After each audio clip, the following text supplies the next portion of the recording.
Hello and welcome to the Sidebar, presented by True Crime Daily, taking you inside the courtrooms of high-profile and notorious cases from across the country.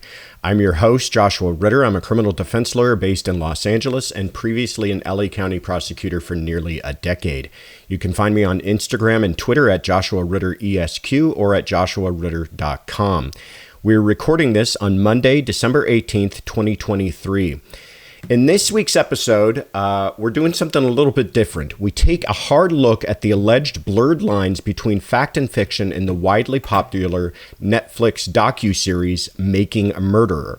Focusing on the misadventures of Manitowoc County, Wisconsin resident Steven Avery, the highly praised documentary caused many to believe that Avery had been wrongfully convicted for the brutal slaying of Teresa Halbach. While the narrative of a once exonerated inmate again being wrongfully convicted by the same authorities and judicial system made for a great story, was it the whole truth? Today we are joined by director Shawn Rech, who along with producer Brenda Schuler are the creative force behind the true crime documentary series Convicting a Murderer. The series takes a deeper look at the case of Steven Avery, unveiling controversial details that were left out of Netflix's monumental documentary series, Making a Murderer. Shawn, welcome. It's a pleasure to have you. Thanks for having me, Josh. I appreciate it. I'm just going to do a very short introduction as to what the background was on all of this for listeners who may not have watched the original Netflix series or haven't had an opportunity to see your documentary series, but I'm sure you'll fill us on more details later. But basically, we're talking about in late 2015, Netflix's Making a Murderer caught the attention of viewers across the globe, chronicling the investigation and eventual conviction of Steven Avery and his nephew, Brendan Dassey, for the 2005 murder of photographer Teresa Halbach. At the time of Halbach's murder, Avery was pursuing a $35 million lawsuit against the county sheriff's office and district attorney for a wrongful conviction on rape charges, which had kept Avery in prison for 18 years.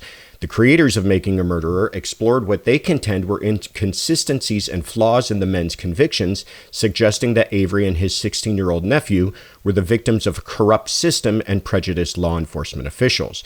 They claimed the documentary also proved to be more than just a cultural binge watch, spurring real efforts to overturn the convictions for both men.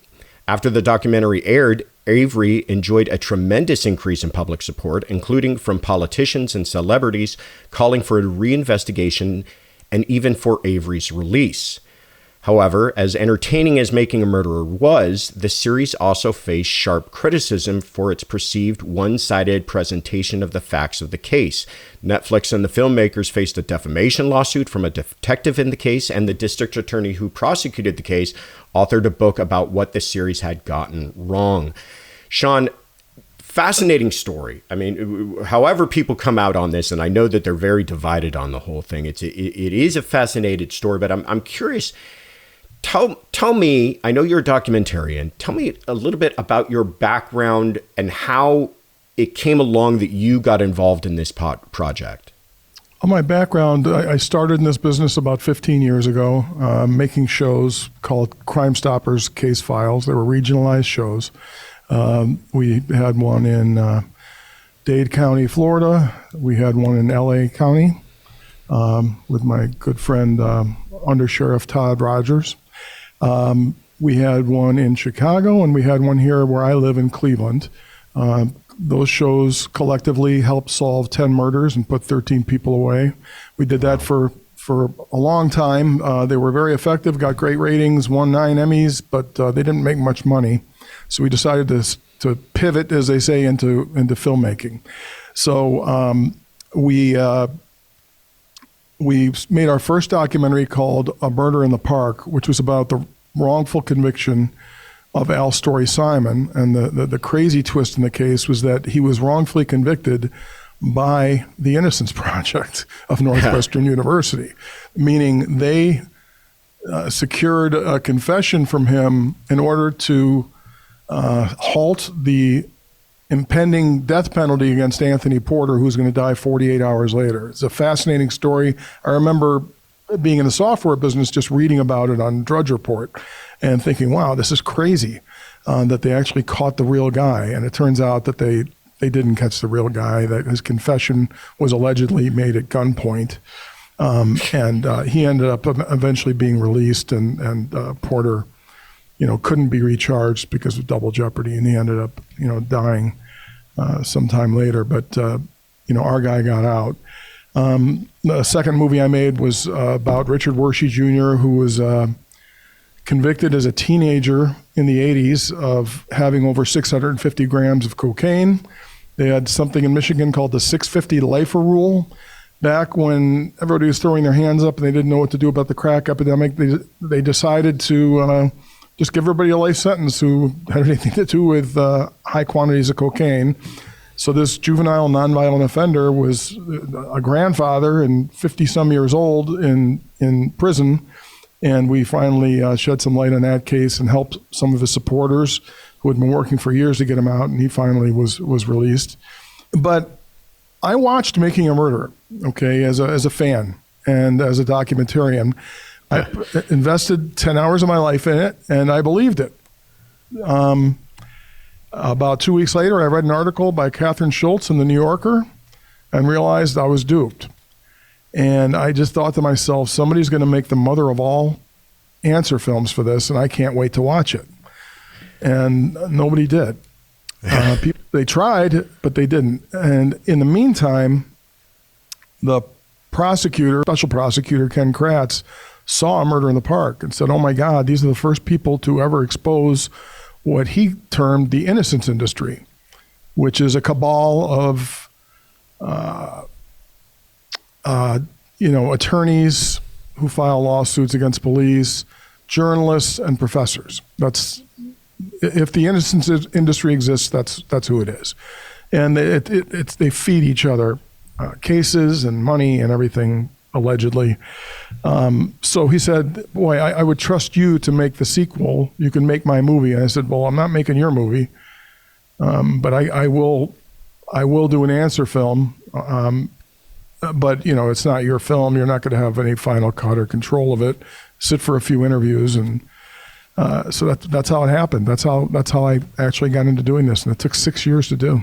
Wow. I want to, from you having had a background in making documentaries, especially documentaries surrounding this very topic, kind of about convictions and wrongful convictions and getting to the truth. And, I'm going to use that word just kind of generally, because I know it becomes very loaded throughout this process. But tell me again, or tell us more about that moment. You said you read an article and you realized you had been duped. What became apparent to you, and what, especially being a documentarian, bothered you about that?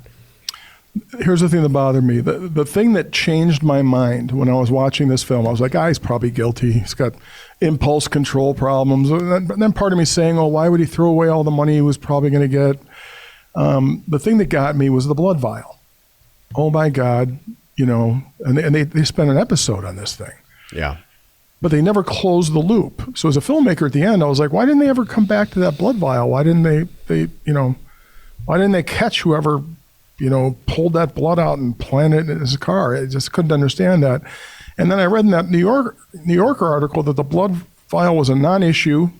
Even his own attorneys admitted in speeches after Making a Murderer that the hole was put in the vial by the person putting in the blood, and that there was EDTA, a preservative, in the blood vial that was not present in the samples that were found in Teresa's car or anywhere else they found blood. So it was a non-issue, but not only did they leave it in, they left it in knowing that it was a non-issue. And at that point, I was like, boy, that really betrayed my trust. It's implicit that you're seeing, with the documentary, it's implied that you're seeing the truth. And I had a huge problem with that. And that's one of many things that I had a problem with Making a Murderer once we dug in. Yeah, that's the point I was trying to make about part of making the documentary is the idea that you're not just telling a story. This isn't fiction. You should be presenting the truth to people. And just to get back to this point about the blood vial for listeners so they understand, there is like you said, almost an entire episode dedicated to the idea that they find this blood vial. It's in evidence, and they believe that somehow it's been tampered with, or you're led to believe that they believe it's somehow been tampered with. And the idea being that someone, and you can connect the dots, audience, if you like, that this could be the nefarious law enforcement officers somehow tampered with it and planted blood, therefore implicating or further implicating Stephen Avery. And your point being, they make you jump to all those conclusions, but never close the loop, being that the truth is no one really had a problem with this. And that's the point I was trying to make, is that you, I think more than other folks, may have been offended by the way that you felt the original documentary series was made, because of the way that it seemed to manipulate the audience rather than giving them the truth. Well, what they did was they used narrative filmmaking techniques. So first it was like, oh my gosh, the seal is broken on this box. Well, that seal was broken by the Innocence Project when they tested it, years after his original conviction. Then they were like, it's a red letter moment. There's a hole in the blood vial. This is huge, and it shows the attorneys interacting. They knew within an hour there was nothing to that, and they left all that in for the sake of. So I understand what they were doing. They were serving their audience. It was great, juicy stuff. I was glued to the screen. It was like very fulfilling. I'm sure endorphins were going off in my head, but it wasn't the truth. It's just it didn't belong anywhere near there. And here's the thing that kills me. Documentary filmmakers used to have to beg for money. Okay, it was a lousy business. We'd have to get grants, pray that we can get the thing on PBS, who'll pay you like $5,000. Okay, after you spent $200,000 making something. It has turned into a fantastic business. I don't want to screw up the market, because what happened was, with the polarization of news, of everybody saying, and they're serving their shareholders. I understand why the CEOs of Fox and MSNBC do this, but they start taking a side because they realize that they're making more money. The choir preaching makes more money than just doing straight news. Well, that opened up the middle for you, for me, for people to just lay out the truth, just the straight truth without an angle. And it opened up a market for long form and deep dive journalism. So to me, it's a little bit of it's about money and preserving our industry and having some sort of, at the end of the movie, it's not like, the call to action at the end of the movie is go string up these filmmakers or go blow up Netflix. The call to action is we need to form a voluntary code of ethics as documentary filmmakers and assure the audience, hey, we didn't get paid by somebody to tell a certain point of view. If you are advocating, just say you're advocating and who you're advocating for. We just need a little transparency. Yeah, to comfort the audience, let the audience know that when they sit down to watch a documentary, they're not going to be handed a narrative. They're going to be handed, hopefully, what's closer to true journalism. I really appreciate your way of putting that. So you now have made the decision that you feel that a documentary needs to be made in response to this original series. Tell us about, you said, we're talking about 10 episodes, nearly an hour each. I imagine it's a tremendous amount of work. You've already alluded to it's a 6-year project. Tell us about that undertaking. Well, I think we had 200 hours of footage. Wow. Not including the trial, which was another, God knows how much, that we had to use to form this. And we had to get it to track, and we had to use our own filmmaking techniques to get this to be watchable. And we also had to serve people who watched Making a Murder and not be too redundant, and those who didn't, to bring them up to speed enough to know what the heck we're talking about. So I had to, if you're making a documentary, if you don't have access to the subjects, you're not gonna make a very good documentary. I had to make sure that we could get the law enforcement officers, we could get Tom Fassbender to sit for interviews, we could get Andy Colburn to sit for interviews, we could get Ken Kratz to sit for interviews, give their point of view, and we also wanted And we do talk to people who on both sides who are very passionate about this case. And in some cases we show, how there are people who are slightly deranged from this on both sides. There are people, I think marriages have been broken up over this thing. It's that divisive. And this was the first. It wasn't the last. There was a movie made about the Boston Marathon bombing that, showed how people were falsely accused and their lives were profoundly affected. There was a Netflix series, Don't F with Cats, that showed how a Redditor group drove someone to suicide who had nothing to do with the crime in an attempt to solve the case and find the real killers. So this is it's not just making a murder. This is a real thing, but there are just people who, a cause like this will sort of become their religion. They hate when I say that, but that's just the best thing I can liken it to. And, our series changed some people's minds, and it was like they may as well have been excommunicated from Scientology. The way they lost their friends and were just torn to shreds. I'm torn to shreds daily on X, by Stephen Avery supporters, but I've got thick skin and plenty of insulation, so I can take it. That is a remarkable part of the documentary that you did, to me, was seeing how, and I'm curious to hear your thoughts on why you think people have become so divisive on this. But there are people who believe, and it does seem to skew towards the ones who believe he's innocent, are just, like you said, it's almost a religion to them, how much they believe this and how much anger almost they carry inside to have that questioned in any kind of way. And I thought that you guys did a marvelous job of interviewing some of these people and kind of kindly pointing out some things they may not have been aware of or misunderstood. But how was that? Why do you think that is? People feel so strongly about this man, some random guy out of Wisconsin. Murders like this take place in small towns all the time, everywhere. Why is this case and this person so divisive? Someone says in our film it was a cultural zeitgeist moment. There was a ton of anti-police sentiment revolving around Mike Brown, hands up, don't shoot. And Candace, the host, even says, did white people want their own Mike Brown? And there may be something to that. Hey, we want in on being incredulous and being pissed off at the police because it was so cool to hate the cops at the time. And I think that's part of it.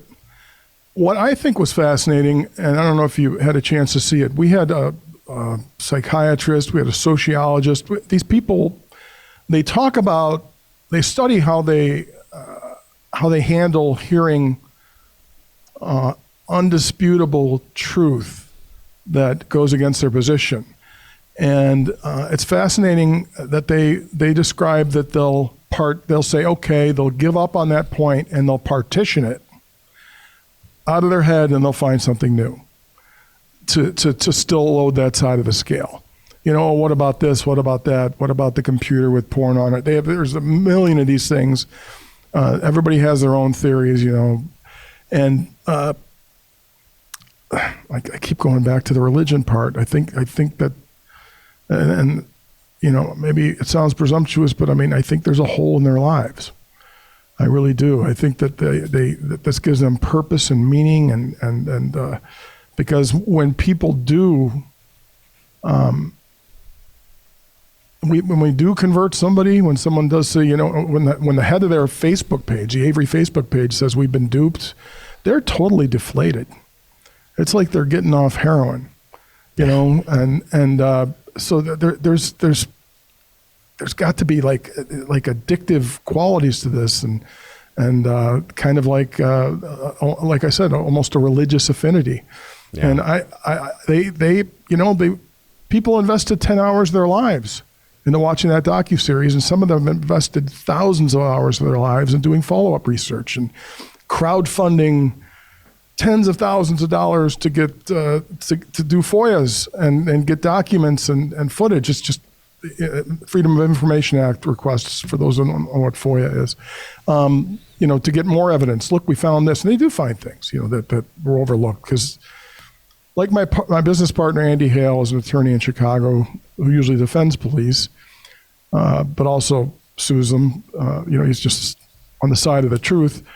Andy says there are always I's not dotted and T's not crossed. He goes, we call them paperwork problems. It doesn't make the cops guilty of anything. Okay, they forgot to timestamp this. It doesn't make the cops guilty.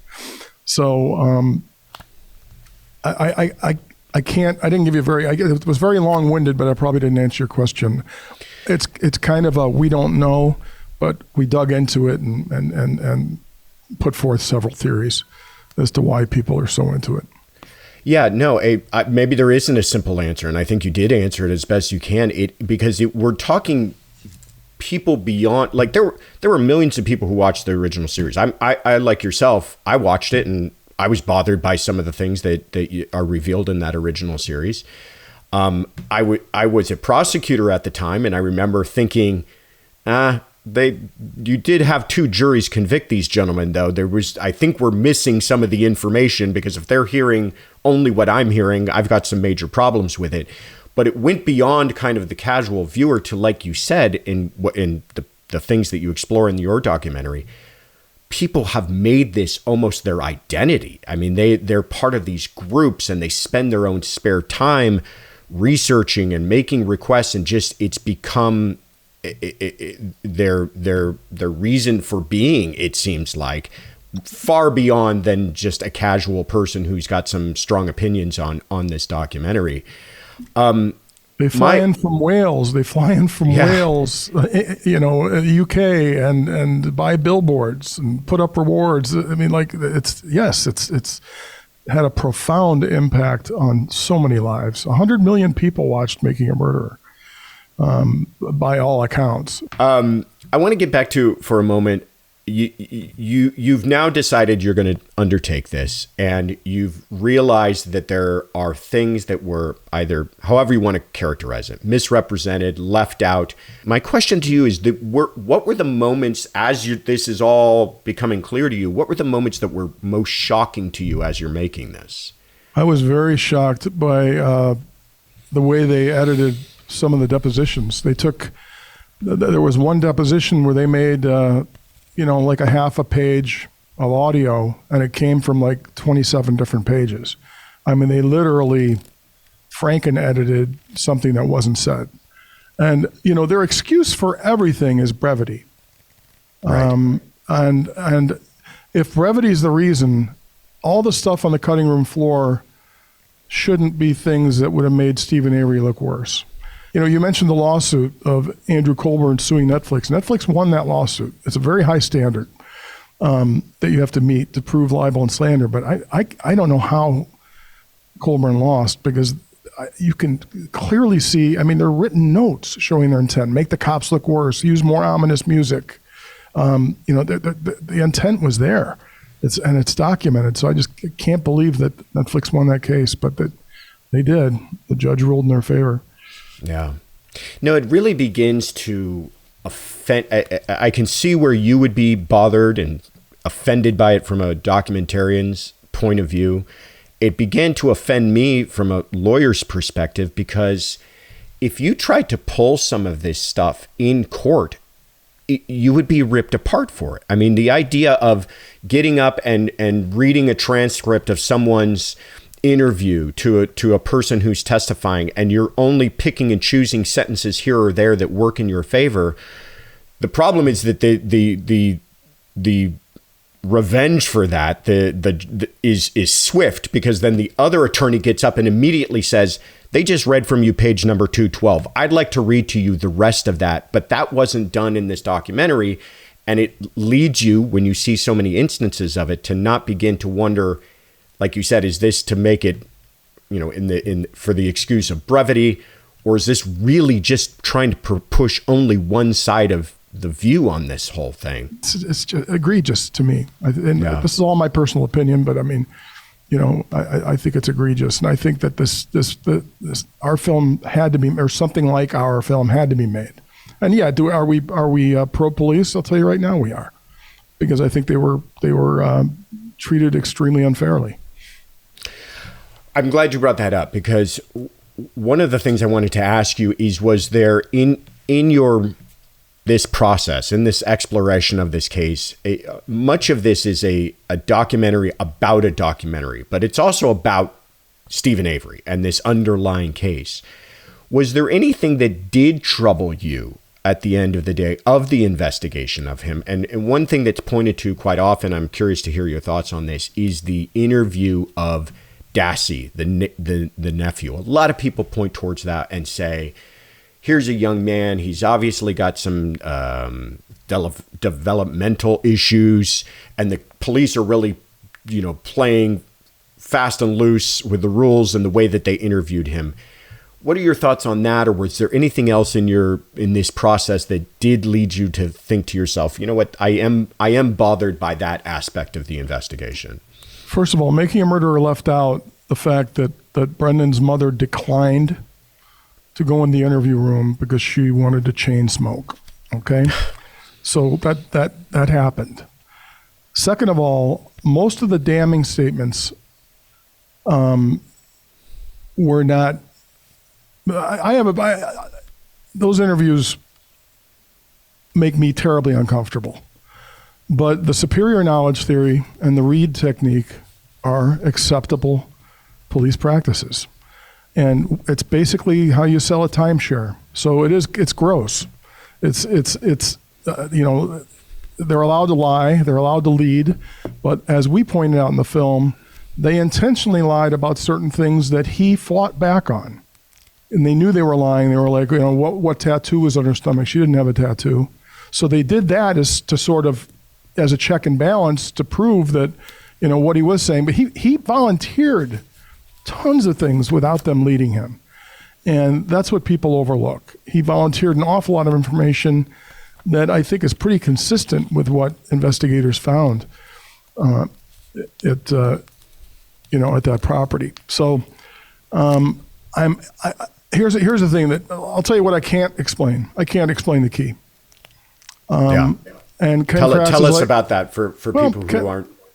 Okay, there was a key found, and they portray it as being 7 or 8 searches in, that all of a sudden now they find the key. First of all, the first search was go in there and see if Teresa's in there. So they didn't go and comb through every inch of it. They said, go in there and see if Teresa's in there. Second search, go in there.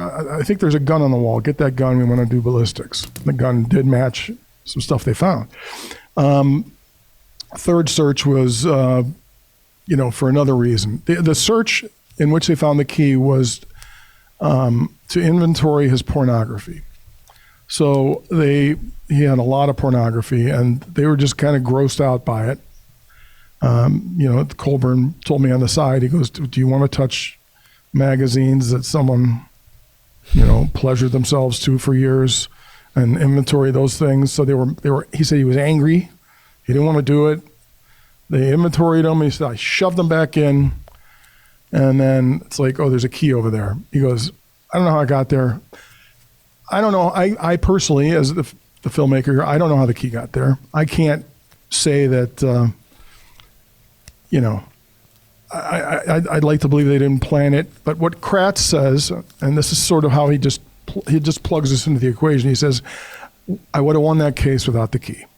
Yeah, that's what he says. So they didn't. He said, why, if they were going to plant a key? And Fassbender says, why didn't we find it the first day then?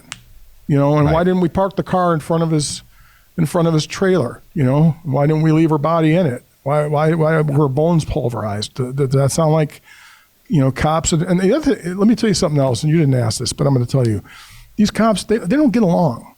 They're not like super tight buddies. All right. Right. The Kratz and.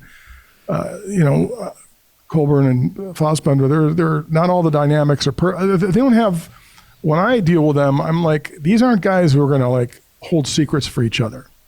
They just wouldn't. So that the idea that they, along with dozens of other people, committed this conspiracy so that an insurance company wouldn't have to pay a claim is just silly. Yeah. Yeah.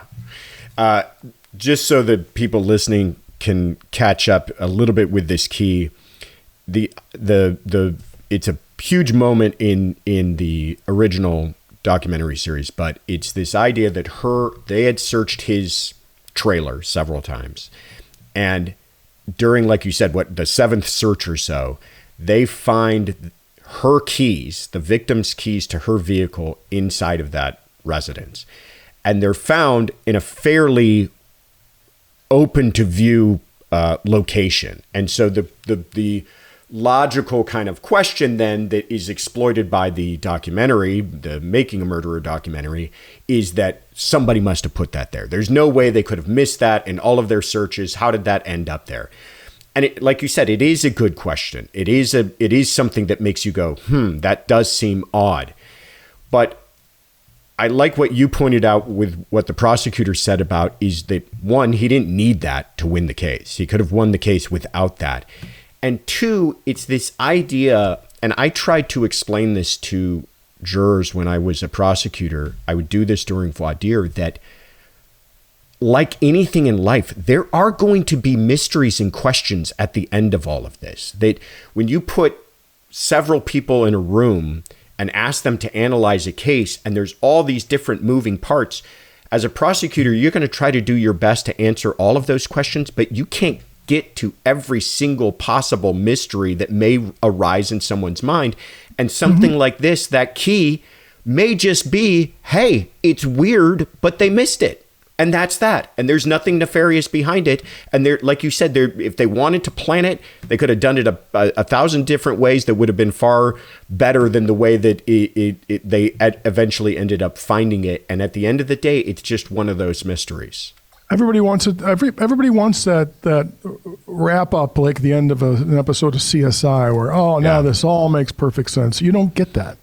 You seldom get that. Just on people's varying recollections alone. Witnesses having different stories. It's tough to prosecute cases, I'm sure. Yeah. When you're getting differing accounts. Andy Hale has a saying. Andy Hale, who often defends police. And defends Cook County and the state and the city of Chicago against these lawsuits. He said recants are a dime a dozen.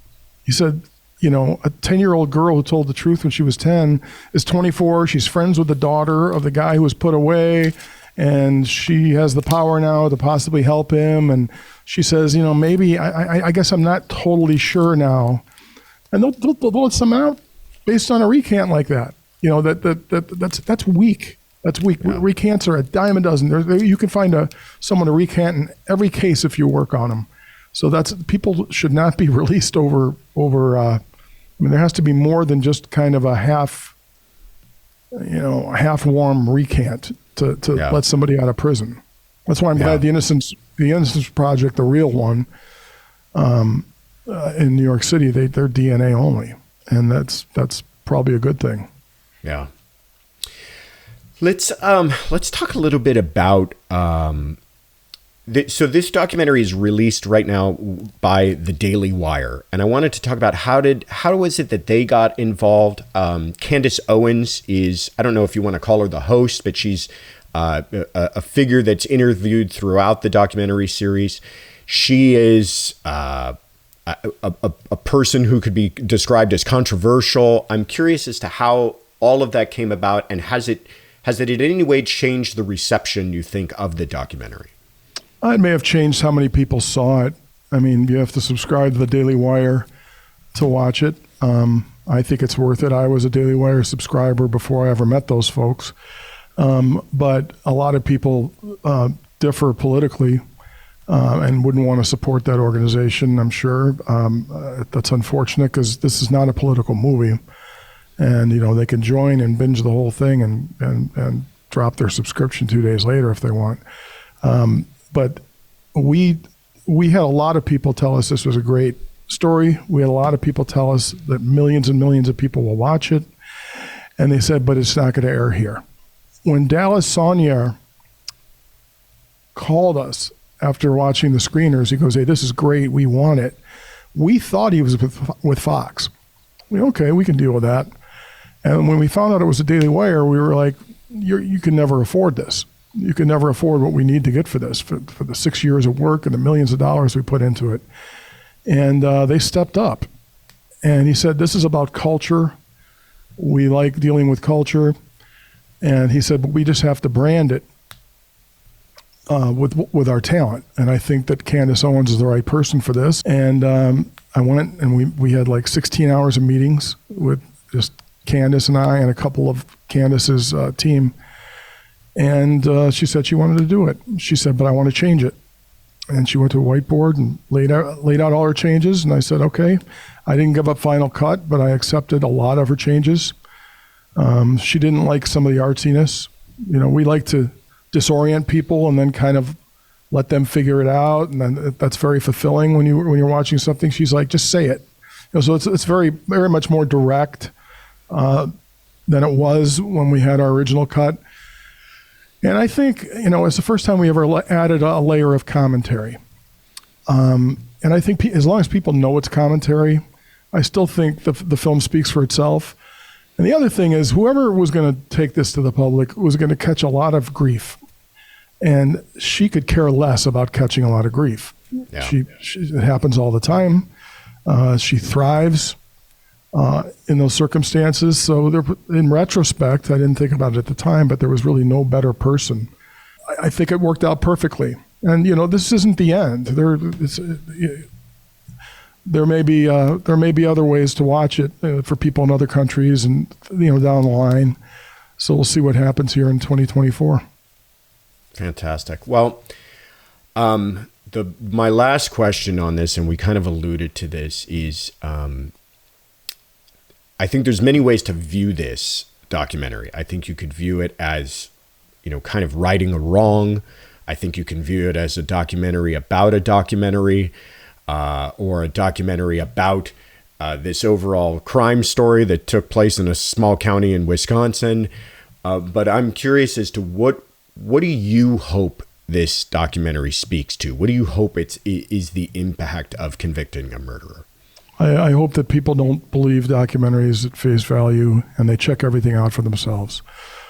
And my funny, smart alecky way that I wanted to market this was a popular meme a couple of years ago that says, "Here, we fixed it." I like to think, we crossed out the making a murder, wrote convicting a murder, and here we fixed it. People, truthers still think, we're horribly biased and shills for the police. There's no changing their minds. We didn't make it for them. We made it for the general public. Somebody like me who didn't read the New Yorker article and still walking around thinking, "Yeah, maybe those cops are dirty." And, wow, how did that happen in the United States of America? So that's who we made it for, the general public. Yeah. And we want to just get it in front of as many eyeballs as possible now.